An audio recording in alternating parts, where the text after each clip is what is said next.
Hello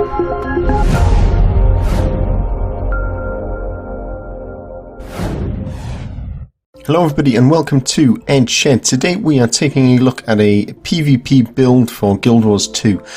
This one is the Corruptionmancer, which is of course a Necromancer build and is primarily focused on boons and conditions. That's of course granting yourself boons and stripping boons from your enemies. So the first thing I'm going to do is go over briefly how the build is set up. And then from there we'll take a look at how it actually plays, and in the background you'll be able to see me actually playing this build. I don't do particularly well, I'm not overly familiar with the Necromancer, but I sure do love them.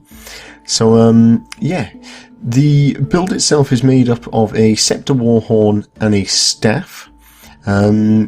And the aim for both of these is to keep the enemy at a distance before sort of moving in with your Reaper Shroud to actually to finish them off. For healing, we have got the Consume Conditions, and then the 3 utility skills. We have got Plague Signet, Rise, and then I'm using the variation of this build which uses Spectral Armor to add some extra stun breaking capabilities as well as extra life force regeneration and protection. The other sort of variations that you can use are Summon Fleshweimer, the Suffer Shout, and the Corruption Boon. All of them have their various benefits. The Summon Fleshweimer adds some vertical mobility and will help you break stuns and generate life force.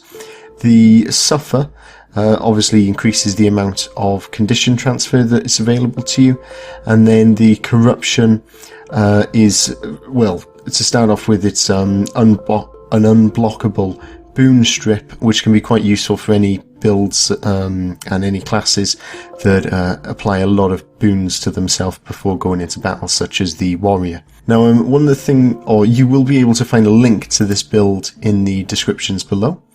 And you can of course look into how the actual specializations are set up, but it is Curse, Soul Reaping and Reaper that we're using, and that also the link will describe the various sigils and runes, as well as the sort of amulet that I'm using in this particular battle, which is the Carrion Amulet.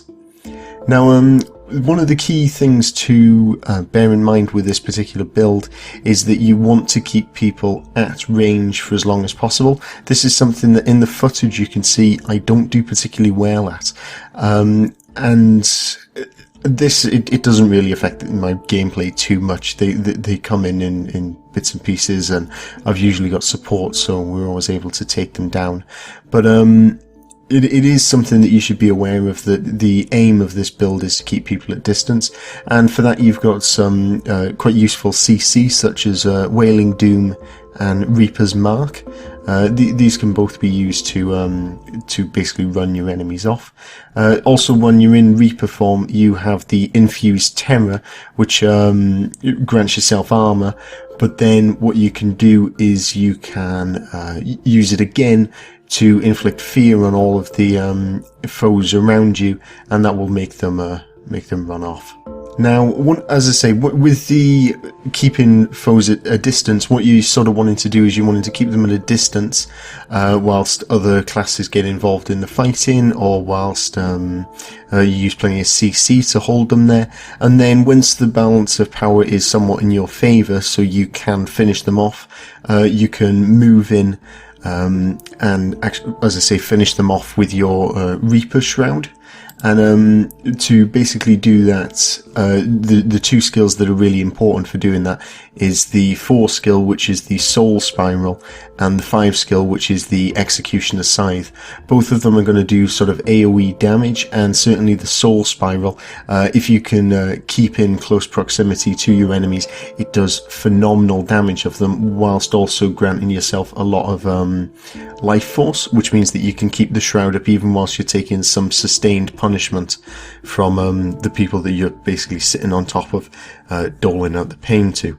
Then, when the enemy is sort of running away, one of the things that I've found quite useful to do with this build is using the Death Charge, just to sort of run them down It's quite useful for staying pinned on a particular enemy, and it can just be enough to, as I say, finish off the enemy so that that's it, it's done and out the way with. Now, a few little tips, I suppose, just to sort of help you play it a bit more effectively, is you've got the Chill to the Bones elite skill, which I don't think I actually mentioned when I went through the skill setup.